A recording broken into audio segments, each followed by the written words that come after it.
बिस्मिल्लाहिर्रहमानिर्रहीम, अस्सलाम वालेकुम। आप देख रहे हैं प्रोग्राम इख्तिलाफ राय और मैं हूं इफ्तिखार काज़मी। 2 साल में हुकूमती कर्जों में 45% इजाफा, मगर खान साहब कहते हैं कि मईशत ठीक समत पे जा रही है। हुकूमती कर्जा GDP का 87% हो गया है, लेकिन खान साहब कहते हैं कि मईशत दुरुस्त समत में सफर कर रही है। वजारत खजाना ये कह रही है कि कर्जे लेने की सबसे बड़ी वजह माली खसारा है, जबकि खान साहब कहते हैं कि माली खसारा कम हो गया, मईशत बिल्कुल ठीक है।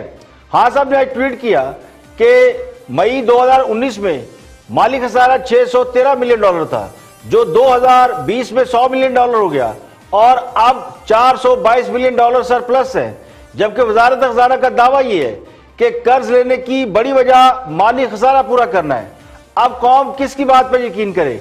इस बात पर कि नून लीग के दौर में कर्जा GDP का 73% था और मईशत बिल्कुल बर्बाद थी और मातम किए जा रहे थे, या फिर आज जो हुकूमत खुद मान रही है कि कर्जा GDP का तकरीबन 87% है और मईशत बहुत अच्छी जा रही है, दुरुस्त समत में जा रही है।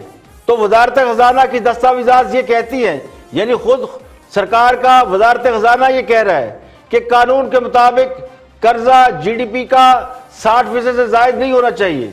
अब अल्लाह चाहे मईशत के हवाले से कौन सच बोल रहा है, क्योंकि ना तो महंगाई कम हो रही है, ना सरमायाकारी आ रही है, ना कोई और इन्वेस्टमेंट हो रही है, ना कोई प्लान ऐसे नजर आ रहे हैं। इसके बावजूद मईशत में बेहतरी के दावे किए जा रहे हैं।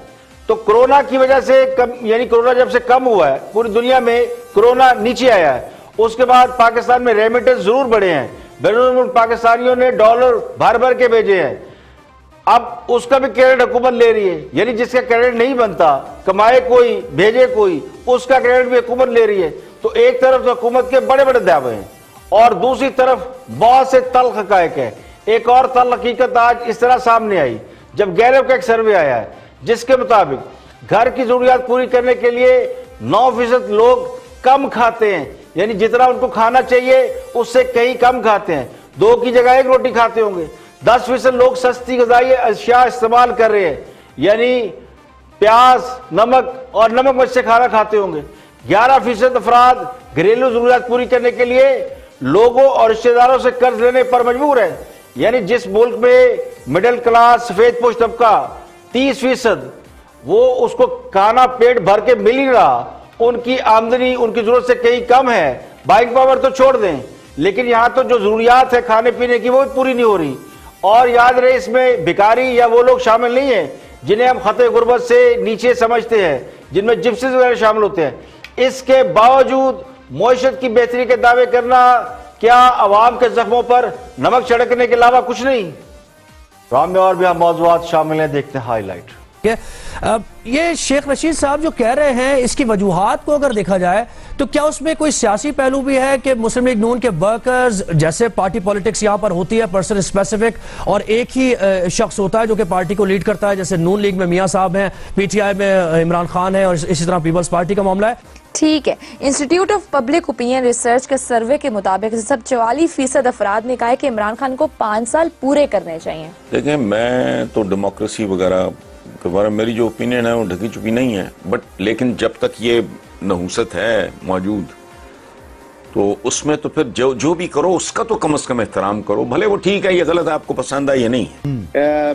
मीटिंग थी रबर कमेटी की, वो जल्द होनी चाहिए थी, वो नहीं हुई।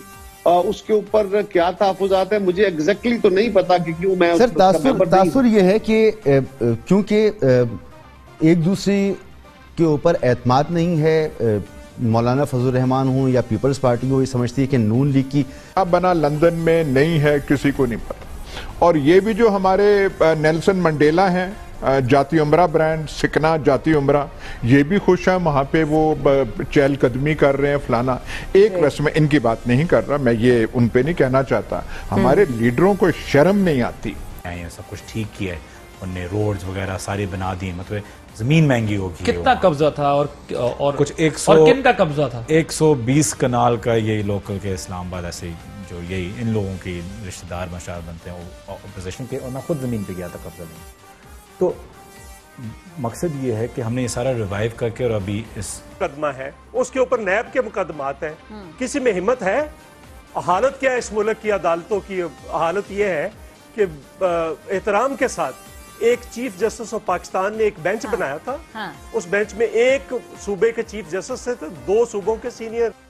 और सबसे पहले बात करेंगे, अयाज अमीर गुफ्तगू कर रहे हैं नवाज शरीफ के हवाले से। पिछले चंद रोज से वज़रा और हुकूमत इस बात पर जोर दे रही है कि साबिक़ वज़ीर नवाज शरीफ किस तरह बैरून मुल्क से वतन वापस लाया जाए, उसी पर बात कर रहे हैं।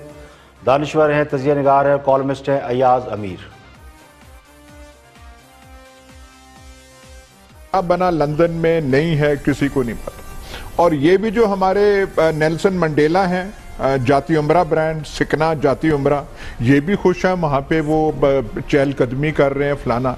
एक वैसे मैं इनकी बात नहीं कर रहा, मैं ये उन पे नहीं कहना चाहता। हमारे लीडरों को शर्म नहीं आती।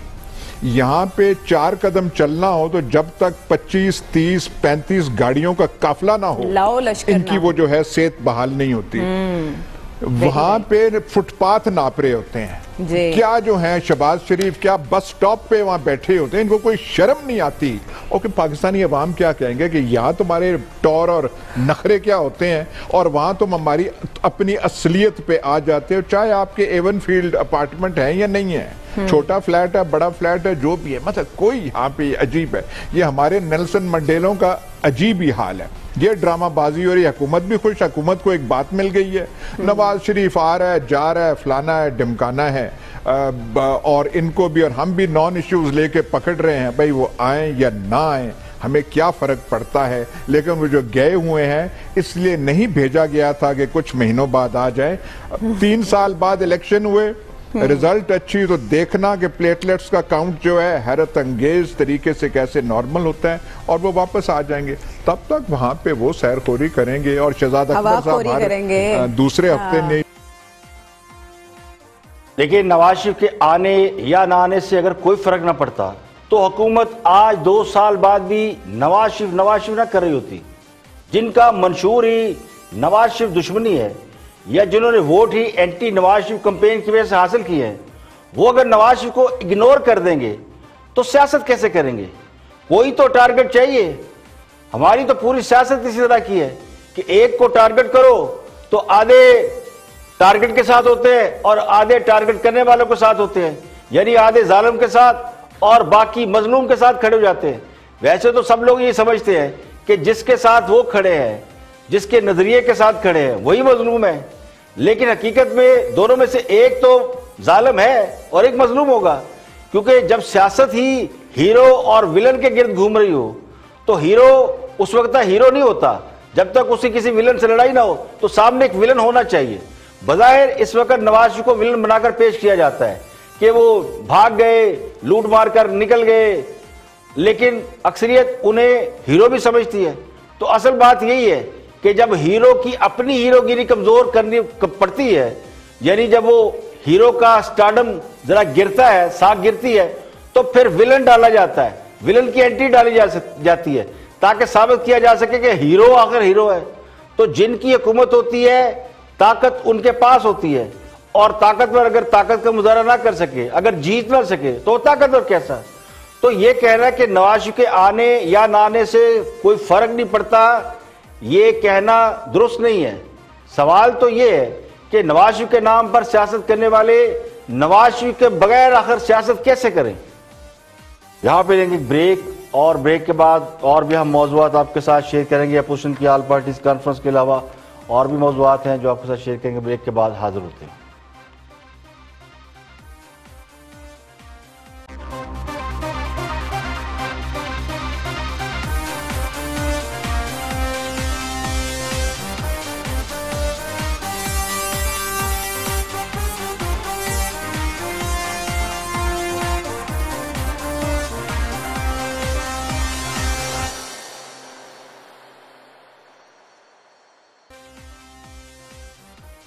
Welcome back. आप देख रहे हैं प्रोग्राम इख्तिलाफ राय और मैं हूं इफ्तिखार काज़मी। ब्रेक के बाद हाजिर खिदमत है।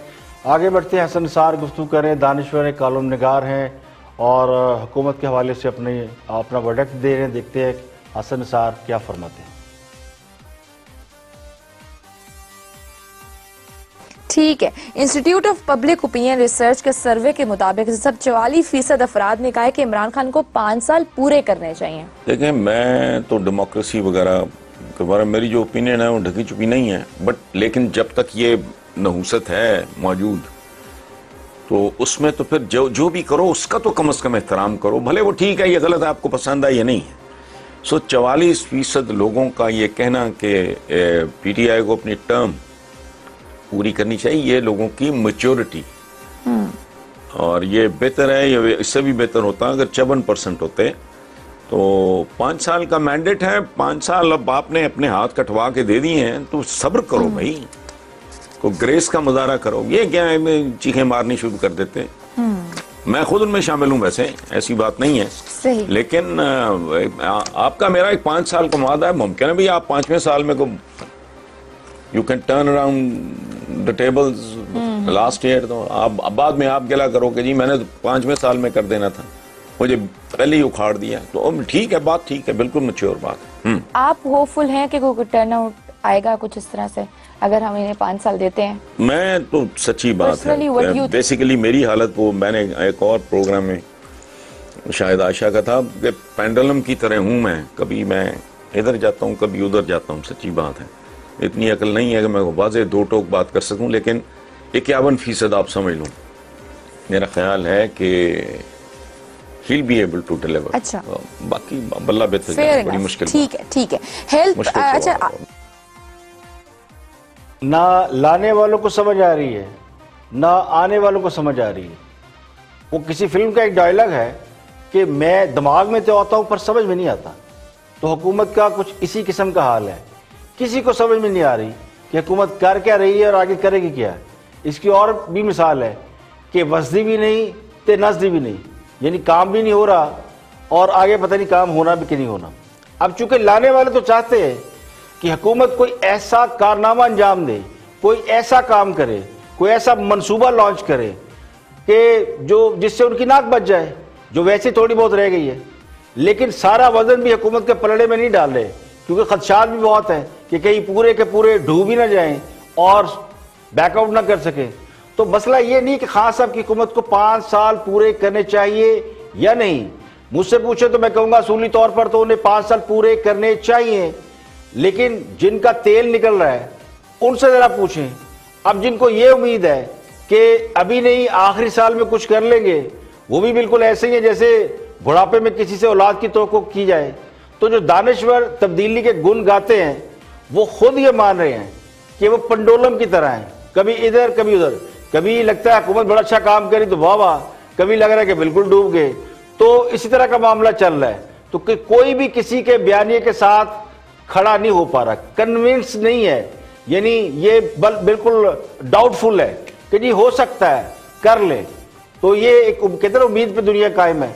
और अगर सियासतदान ये हरकत करे, यानी कभी किसी एक बात पे खड़ा ना रहे और दूसरी बात करे, तो हम उन्हें लोटा कहते हैं, यू टर्न कहते हैं।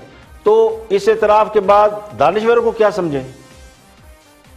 अपोजिशन की एपीसी भी एक बहुत बड़ा सवाल है कि अपोजिशन ने यह ऐलान किया था कि ईद के बाद एपीसी बुलाई जाएगी, फिर हुकूमत के खिलाफ कोई तहरीक चलाएंगे, इस तरह की बहुत सी बातें की गई। तो पीपल्स पार्टी की कब्र-उज़्ज़मा कायरा से पूछा गया है कि जनाब ईद गुजर गई, मुहर्रम आ गया, तो अब अपोजिशन कहाँ खड़ी है और क्या करने वाली है, देखते हैं कब्र-उज़्ज़मा कायरा का मौक़िफ़ क्या है।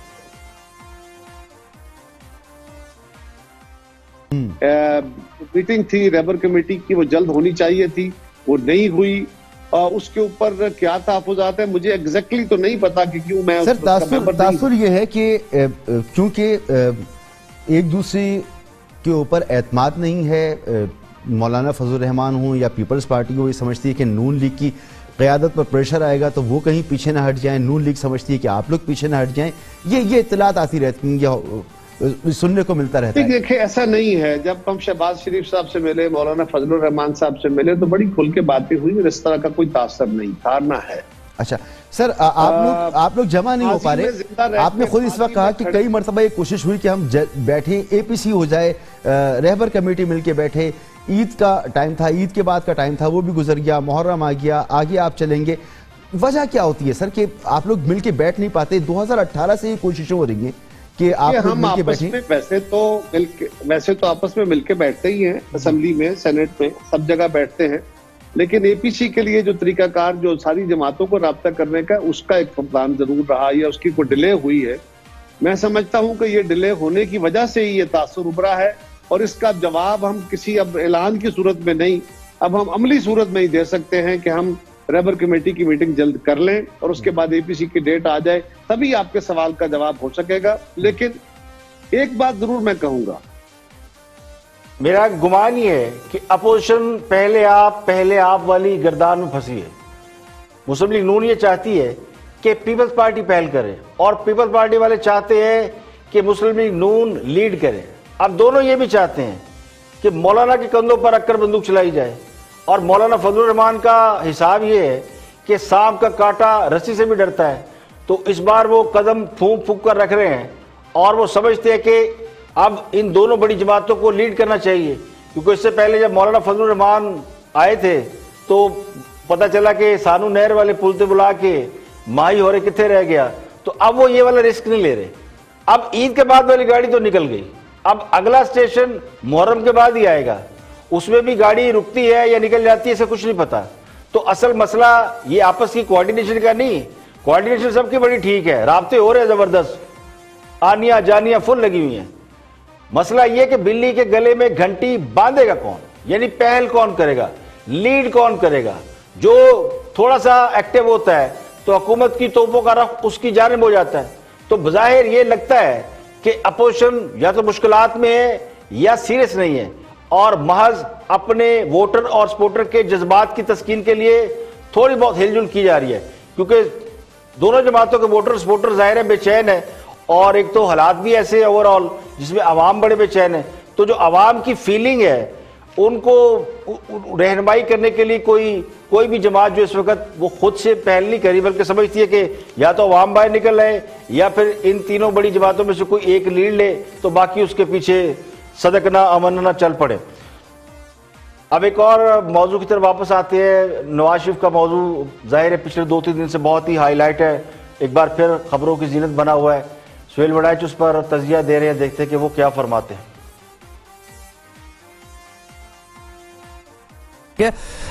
ये शेख रशीद साहब जो कह रहे हैं, इसकी वजूहात को अगर देखा जाए तो क्या उसमें कोई सियासी पहलू भी है कि मुस्लिम लीग नून के वर्कर्स, जैसे पार्टी पॉलिटिक्स यहां पर होती है पर्सन स्पेसिफिक, और एक ही शख्स होता है जो कि पार्टी को लीड करता है, जैसे नून लीग में मियां साहब हैं, पीटीआई में इमरान खान है, और इसी तरह पीपल्स पार्टी का मामला है। तो क्या उसको डैमेज करने के लिए शेख साहब ये बात थ्रो अप कर रहे हैं कि मुस्लिम लीग नून के वर्कर इसी कंफ्यूजन में रहे कि मियां साहब को तो आना नहीं है, कोई डील हो गई है, और वो मोमेंटम ना गेन पाए कर पाए नून लीग, या फिर वाकई कोई डील का मामला है? शेख साहब बड़े काबिल एहतराम है, लेकिन उनकी बात में कॉन्ट्रडिक्शन है। एक तरफ वो कहते हैं कि वो 5 साल के लिए डील करके गए हैं, दूसरा हुकूमत जो है वो अदालतों से रजू कर रही है कि उनको फौरन वापस लाया जाए। अगर डील हुई है तो फिर वापस कैसे आ सकते हैं, और अगर डील नहीं हुई तो फिर ये वापस क्यों बुला रहे हैं? मतलब ये है कि काफी कॉन्ट्रडिक्शन है। दूसरा देखें, नवाज शरीफ को जब भेजा गया था मकसद ये था कि कहीं कोई हादसा ना हो जाए जेल में, और भुट्टो की तरह एक नया खून जो है वो हुकूमत या रियासत के जिम्मे ना लग जाए। तो वो तो एक दानिशमंदी का तकाजा था, और अब उसके बाद हुकूमत ने ये लाइन ले ली है कि जी हमें धोखा दिया गया, हमें गलत बताया गया। किसने गलत बताया? ये खुल के क्यों नहीं बताते कि उनके अपने लोग थे, उनके अपने डॉक्टर थे, उनके अपने वजीर थे, तो फिर किसने झूठ बोला उनसे? तो बुनियादी बात यह है कि मियां नवाज शरीफ बहरहाल अब भी उनका वोट बैंक मौजूद है पंजाब में। अच्छा सुहेल साहब, इसकी ये देखिए, नवाज शरीफ जब बीमार हुए तो हुकूमत को ये खदशा पैदा हुआ कि कहीं नवाज शरीफ का खुदा ना खास्ता कत्ल उन पर न पड़ जाए। नैब की तहवील में थे नवाज शरीफ, और हुकूमत जाहिर नैब के बाद नैब उसके मातहत है, तो हुकूमत की कस्टडी में नवाज शरीफ थे। उस वक्त नवाज शरीफ को के प्लेटलेट गिरे, उनकी तबीयत खराब हुई, सरकारी डॉक्टर उनका इलाज कर रहे थे, सरकार ने ही मेडिकल बोर्ड बनाया, सरकार के ही मिनिस्टरों ने, सरकार के ही डॉक्टरों ने नवाज शरीफ को चेक किया, उन्होंने ही टेस्ट कराए, उन्होंने ही रिपोर्टें दी, और उन्होंने ही बताया कि नवाज शरीफ की हालत बहुत खराब है, प्लेटलेट इतने नीचे गिरे हुए हैं कि कुछ भी हो सकता है। अब हुकूमत इस बात से डर गई कि कहीं खुदा ना खास्ता नवाज शरीफ को कुछ हो गया तो ये मामला उनके सर ना पड़ जाए, क्योंकि सारा मीडिया उस वक्त नवाज शरीफ की तरफ खड़ा था और सारा मीडिया कह रहा था कि नवाज शरीफ बीमार है, और खुद हुकूमत के लोग आके मीडिया को बता रहे थे कि नवाज शरीफ बीमार है। तो जब सब कन्विंस हो गए कि नवाज शरीफ बीमार हैं, तो फिर जाहिर है सब ने कहा कि आप बाहर जाएं। नवाज शरीफ से कहा गया कि आप बाहर चले जाएं, लेकिन नवाज शरीफ नहीं माने। ये बात भी मीडिया पर कई बार हो चुकी है कि बार बार नवाज शरीफ से कहा गया, खुद हुकूमत की वजीर बेगम यास्मीन राशिद पूरी रिपोर्ट देती थी आके, उन्होंने कहा हमने मियां साहब से रिक्वेस्ट भी की है कि आपको भेज दें, बाहर से को मंगा लें, कुछ जो भी वो कहते हैं जहां इलाज जैसा कराना चाहते हैं, लेकिन नवाज शरीफ साहब नहीं मान रहे। नवाज शरीफ कहते हैं मैं यही रहूंगा, डॉक्टर ठीक इलाज कर रहे हैं, आई एम कन्विंस्ड। लेकिन उनकी वालदा ने उन्हें कायल किया। नवाज शरीफ की फैमिली बहुत ज्यादा इस पर वरीड थी कि नवाज शरीफ के साथ क्या हो रहा है, क्योंकि नवाज शरीफ तो हुकूमती तहवील में थे और उनका डॉक्टर सरकारी डॉक्टर इलाज कर रहे थे। तो ये सारी जो चीज थी, ये सारी कहानी सबके इल्म में है, यहां तक ये मीडिया पे रही और नवाज शरीफ बाहर चले गए। सबने नवाज शरीफ को बाहर जाते हुए देखा, हुकूमत की जानिब से इजाजत देते हुए देखा। खुद इमरान खान साहब के बयान देखे, प्राइम मिनिस्टर ने कहा कि मेरे इल्म में है, मुझे पता है, मेरे डॉक्टर ने मुझे बताया, मैंने लोग भेजे, मैंने इन्वेस्टिगेट कराए। वैसे तो और भी बहुत से लोग बताते हैं, आईबी ने भी इन्वेस्टिगेट करके बताया, और भी लोगों ने कराया, सुना डॉक्टर भी उठाए गए। बहुत से लोग क्लेम करते हैं जी मेडिकल बोर्ड के लोगों को उठाया गया जी कि आपके झूठ तो नहीं बोल रहे, मिले तो नहीं हुए। तो सारी रिपोर्टें सब कुछ ये सब खेल में है। अब मसला क्या है? अब मसला नवाज शरीफ एक बार फिर सेहतमंद नजर आ रहे हैं, 6 माह से 8 माह से वो वॉक कर रहे हैं और यही उनका इलाज था। डॉक्टरों ने कहा था कि आपका इम्यून सिस्टम कमजोर है, आप रेगुलर वॉक करेंगे तो आप खुली आबो हवा में जब घूमे फिरेंगे तो आपके प्लेटलेट और इम्यून सिस्टम बेहतर होगा और आपको आराम करना है, आपको टेंशन फ्री होना है। तो जेल में और कैद में तो जाहिर आदमी कितनी भी कोशिश कर ले, लेकिन उसकी जो अटेंशन है या जेल में आदमी परेशान तो रहता है, तो इम्यून सिस्टम गिर जाता है, सेहत गिर जाती है। अब जब जो बाहर गए हैं तो उनकी सेहत पहले से अच्छी हो गई है। जब सेहत अच्छी हुई तो फिर से नवाज शरीफ के नाम पर सियासत शुरू हो गई है, डील का शोर मचाया जा रहा है। तो ये तो सुहेल बड़ाई से बता चुके हैं कि डील होती तो फिर हुकूमत बुला कैसे सकती है, और डील हुई है तो किससे हुई है, ये सारे सवाल पूछ रहे हैं। तो इसका जवाब किसी को नहीं पता। अब भी सबको मालूम है कि जो असल काम है वो नवाज शरीफ का ऑपरेशन है, और ये हेल्थ उनकी इसलिए अच्छी की गई है और ये टाइम इसलिए लिया गया है कि उनकी सेहत अगर अच्छी होगी तो ऑपरेशन होगा। बगैर सेहत अच्छी हुए उनका ऑपरेशन होना नहीं था। वहां के डॉक्टरों ने भी कहा था कि जब तक आपकी हेल्थ अच्छी नहीं होती, आपका इम्यून सिस्टम अंदर से रेजिस्ट नहीं करेगा, आपको मेकअप नहीं करेगा, यानी इम्यून सिस्टम आपको ताकत नहीं देगा, तो ऑपरेशन में खदशा ये है कि खुदा ना खास्ता कुछ और हो जाए। तो इसलिए नवाज शरीफ साहब जब आपने को हेल्दी किया है, थोड़ी उनकी सेहत बेहतर हुई है, तो अभी ऑपरेशन होना है। तो सबको मालूम है कि वो जल्द वापस नहीं आएंगे। तो चले 2-4 दिन अपोजिशन की तहरीक को दबाने के लिए, नवाज शरीफ की वापसी के लिए दबाव का ड्रामा रचाया जाए। तो ये सारा जो हो रहा है ये जाहिर पॉलिटिक्स है और पॉलिटिकल माइलेज ली जा रही है। वरना नवाज शरीफ अगर पाकिस्तान वापस आएंगे तो सबको पता क्या होगा। हुकूमत ने तो बड़ी मुश्किल से बाहर भेजा और खुदा का शुक्र अदा किया था कि वो बाहर गए, तो उसके बाद हुकूमत ने कुछ काम धंधे की तरफ तवज्जो दी। ये अलग बात है कि जैसे नवाज शरीफ बाहर गए, यहाँ कोरोना आ गया, तो जो कुछ करना था वो कोरोना की नजर हो गया। और वैसे भी कहते हैं ना कि अंधे को और क्या चाहिए, तो इनको तो मौका मिल गया कि कोरोना आ गया जी, सारा कुछ कोरोना की आड़ में दबा दें। अब चूंकि कोरोना खत्म हो गया, कारकर्दगी फिर सवाल उठ रहे हैं, तो फिर नवाज शरीफ याद आ गया। यहाँ पे लेंगे एक ब्रेक, और ब्रेक के बाद जब वापस आएंगे और भी हम मौजूद आपके साथ शेयर करेंगे। हमारे साथ रहिएगा।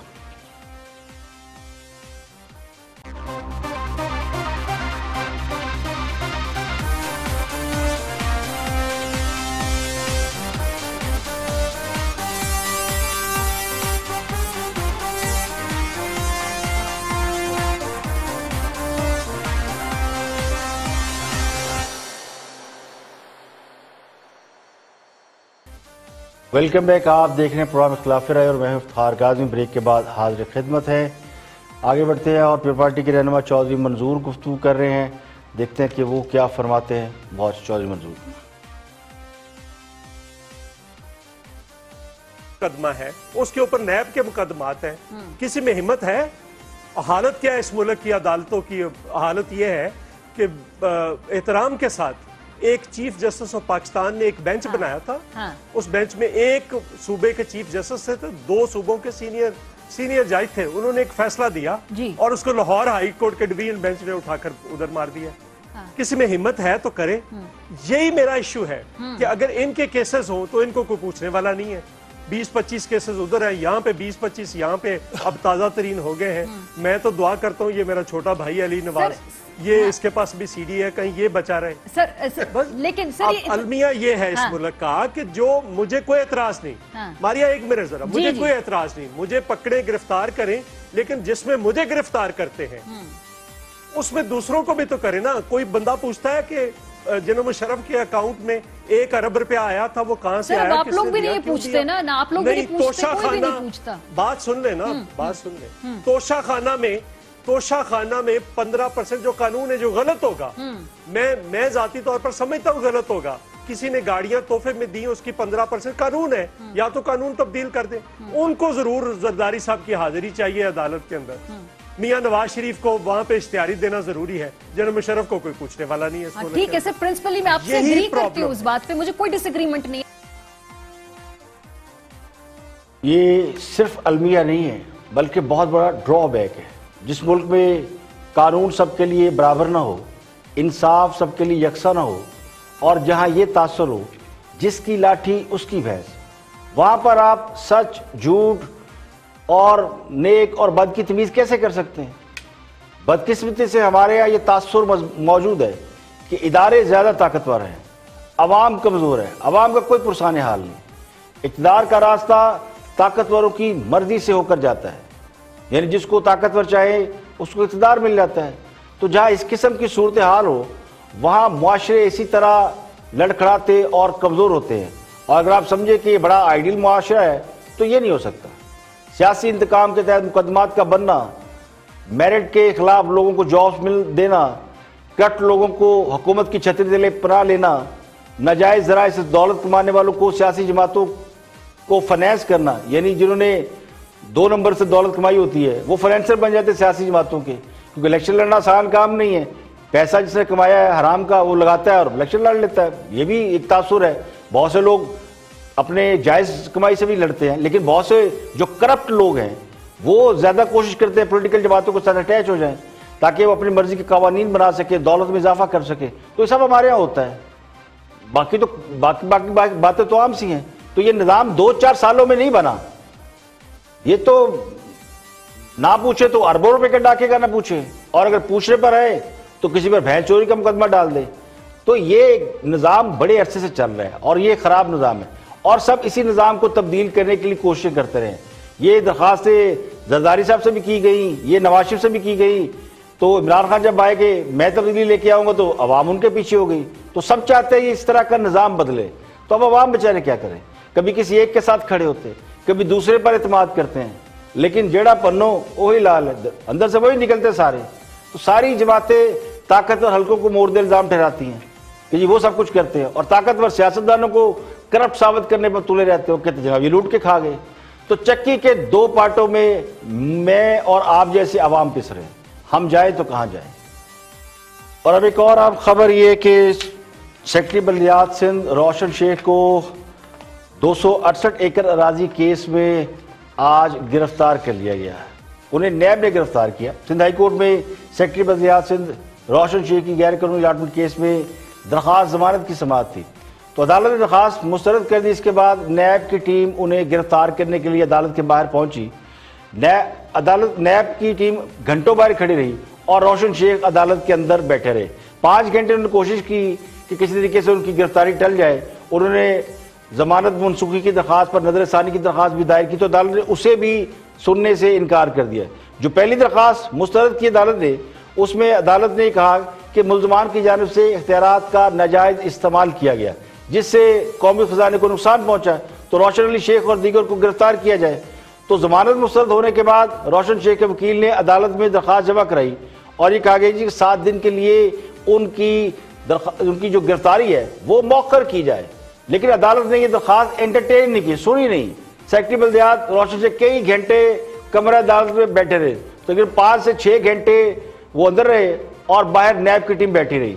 तो इसी फिर जब 6 घंटे बाद जाहिर है कुछ ना बन सका तो तेरा दिल बना दिया, जब बाहर निकले तो उन्होंने नैब ने उन्हें गिरफ्तार कर लिया है। इसके अलावा एक और केस जो इसी का जो गैर कानूनी अराजी अलाटमेंट था, इस केस में साबिक एडमिनिस्ट्रेटर कराची लाला फजलुर रहमान को भी गिरफ्तार किया गया है।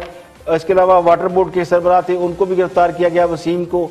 तो काफ़ी गिरफ्तारियां आज सिंध हाई कोर्ट ने इस 265 एकड़ अराजी के हवाले से की है। इसके बारे में कहा जाता है कि जी ये अराजी गैर कानूनी तौर पर अख्तियारात का नाजायज इस्तेमाल करते हुए ये अराजी अलॉट की गई थी।